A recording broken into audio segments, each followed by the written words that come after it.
a serious plan for our country.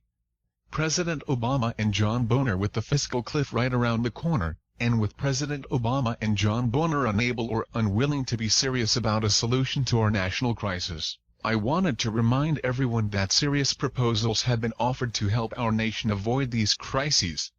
While I don't agree with everything in all the proposals, I appreciate that we have those who take our country's problems seriously.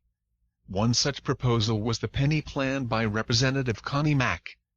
President Clinton's special counsel Lanny Davis said this about the plan: "The Mack penny plan seems a good place to start. It is simple, it makes common sense, and with some adjustments protecting the poor and the unemployed, it could be seen as fair even to many of the most liberal Democrats."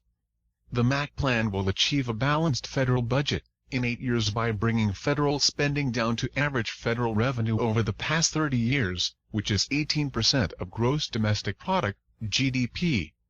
The bill would cut 1 penny out of every federal dollar spent for the next 6 years. After that, the bill sets an overall spending cap of 18% of GDP. What is different from other spending cut agreements is it has enforcement mechanisms. Either Congress and the President work together to enact program reforms and cut federal spending by 1% each year. Or if Congress and the President fail to do so, the bill triggers automatic, across-the-board spending cuts to ensure the 1% reduction is realized. There are areas, like Social Security and Medicare, where cuts may not be feasible, but Congress has flexibility to cut other areas more, so they do not have to cut Social Security or Medicare as much or at all. As long as they achieve a total reduction of 1% of overall spending each year.